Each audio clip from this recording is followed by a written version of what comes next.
Yesterday was all smiles amid the celebrity-studded grand opening of Obamaland. Tom Hanks was there.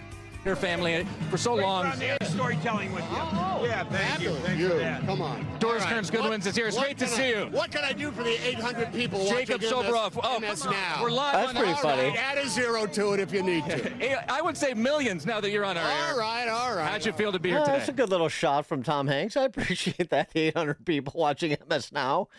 Good. By the way, just as a quick aside, Tom Hanks is featured prominently in the new Martin Short documentary that's on Netflix, and it's a great documentary. You'll like Tom Hanks more whether you liked him or not. You'll like him a little bit more after seeing the relationship he had with Martin Short. Has with Martin Short. It's not past tense. Martin Short's still alive, obviously, but really good documentary. And if you like Martin Short, you'll like him even more after watching this documentary. It's really, really well done. So just as a quick aside, because the other celebrities that were there, I could really care less about, including working man hero Bruce Springsteen, who, I'm sorry, did anybody catch his commentary on those working men and women who have gone unpaid by the Obama crew? Oh, did he? Oh, he didn't offer any? Oh, yeah, right.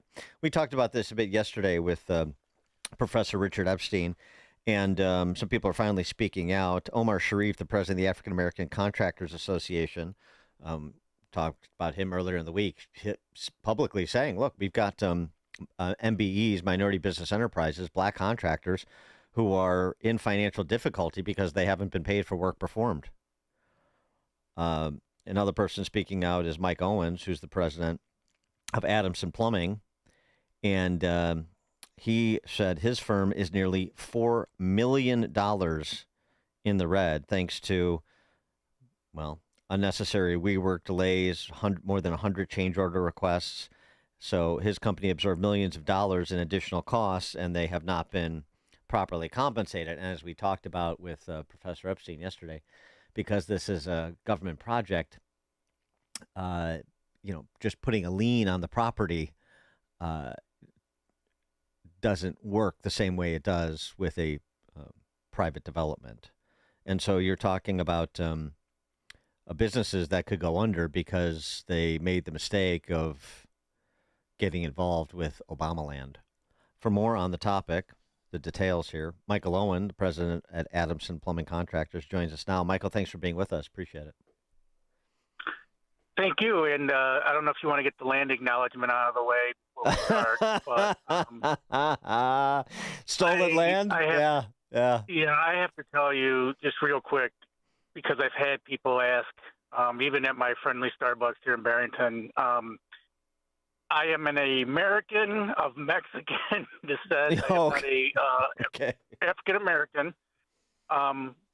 We started this project as a joint venture with a African American plumber, and he eventually took himself out of the project for financial reasons, and we were left to carry the load to get the job finished here at the end. So just because I've had that question asked a few times, which is kind of funny. So just want to get that out of the way. Yeah, and thanks for the stolen land acknowledgement too. Let's get that out of the way. So, really, could you be more up your own behind than the stolen land acknowledgement? Anyway, now let's celebrate this monstrosity that we got for $10. We got 20 acres of public property for $10, and then millions more in infrastructure improvements. Oh yeah, it's stolen land because we're very sensitive. Anyway, here's Bruce Springsteen. Here's Eddie Vedder. I mean, come on.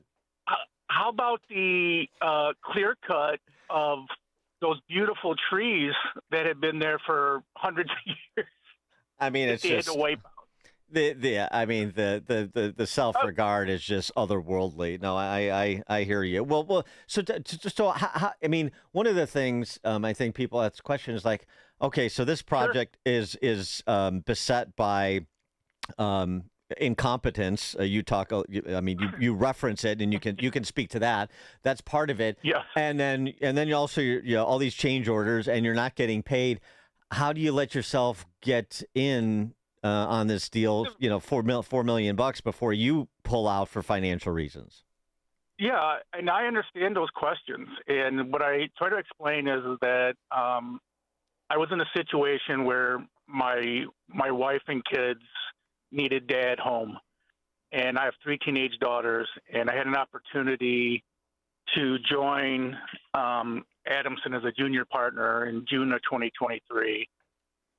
So by the time I even, walked on site, that project should have already been rounding a hard second towards third, towards completion. We're now 3 years plus. My predecessors and my peers that are still out there today never envisioned this project going 5+ years. Mm-hmm. That's just the basic fact. And I have worked on larger jobs through my previous careers in sales in the same industry, but in sales. So I was there in 2003 for Soldier Field.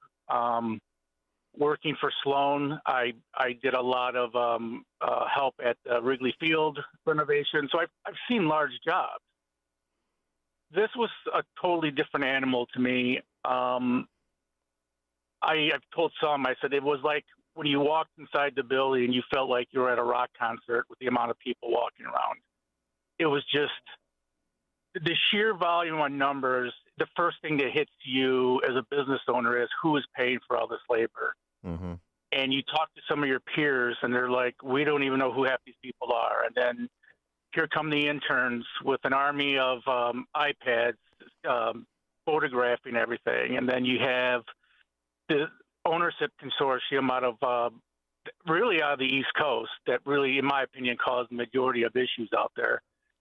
The architect, Ted Billy Williams Thiessen, the mechanical engineer, Altieri Group. It was a perfect storm, in my opinion, of too many cooks in the kitchen is probably the best way I can sum it up. Well, it takes a village to build something that ugly. I mean, I guess I understand that, but I mean, but you're this, so you're seeing this and you're, having these observations, and then you're doing all this work and you're not getting paid. I mean, when does that reach, a critical mass? So,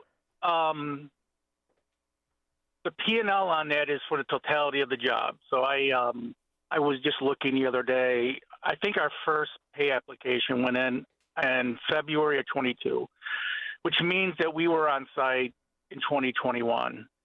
And we were actually doing fairly well on the project up until probably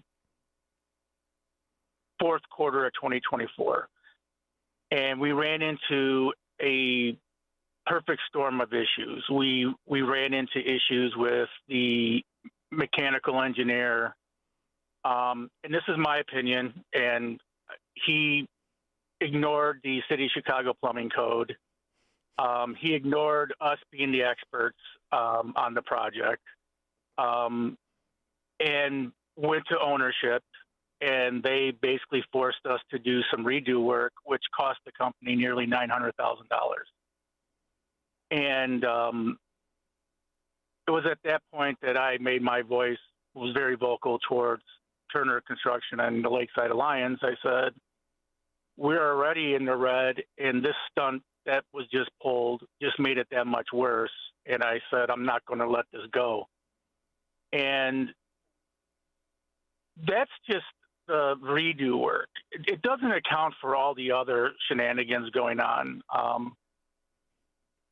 We would mobilize on a Friday. So Turner does a look ahead, and you're like, okay, we're going to be in this area doing water piping and such. Okay, so we get our crew together, we start mobilizing. We're moving lifts, we're moving gang boxes, we're moving equipment. So that Monday morning, we are ready to go when the whistle blows. And then we show up Monday morning, and they close the area down.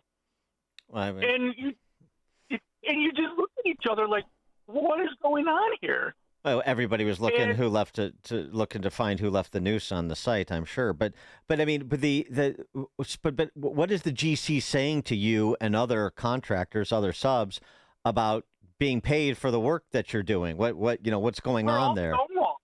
We've all been stonewalled. And as thick of a number as mine is, I can assure all the listeners that I am at the bottom of the totem pole on this. Hmm. My peers are above me, and a lot of them have been into this project since the beginning and are afraid to speak out for obvious reasons, whereas I'm somebody that came in halfway through. So, and when I talk about the nearly $4 million in losses, that also includes money, the hard money that they owe us. My legal counsel has been very clear with me that I should, and I am. I'm just giving the facts of the situation as they are. And I know they sound grisly, and I know a lot of people are asking questions like, "How does this go on?" You get on a project like this, and I don't want to get too much into the weeds, but they use terms that make you feel okay about doing the work. My favorite one is I should get it on a T-shirt. Price and proceed. We need to change this. What do you think? Write up a ticket and price and proceed. Perfect. So they represent like they've got all the cash they need to complete the job to pay for the change orders that they're correct. Yeah. Right. And again, I can't help but emphasize this. I am not the only one. I'm just the one that's trying to advocate for everybody because the cynic in me says that this job was prolonged for a whole host of reasons, none of which have to do with efficiency. Well, so if you're talking, if you're at 4 million and you're at the bottom of the totem pole, then you're talking about tens of millions, maybe hundreds of millions of dollars in unpaid bills to contractors. One of my larger peers on this project is substantially in the red, and I mean tens of millions.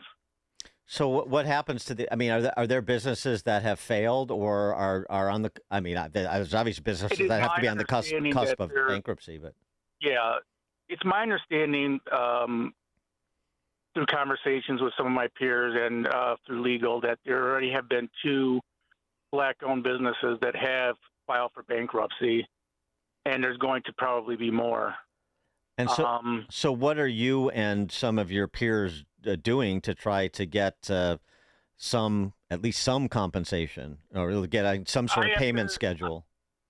I have to play these childish games of saying we're not going back on site. There's still some housekeeping to be done, and it's become completely transactional now.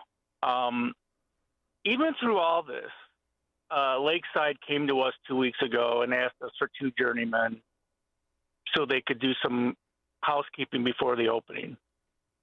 And they offered to pay for the labor separately as an extra and release some of our retention. And because I really do want Adamson to put its best foot forward on all occasions, we reluctantly agreed to do it.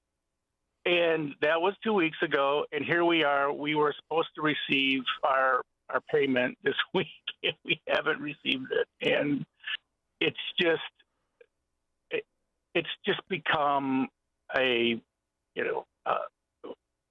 all I can do about now is laugh because I'm done crying. I'm done, pounding my fist into the desk. I'm done asking all the same questions that people ask me. And it has. And if a complaint has not been filed yet, is litigation forthcoming?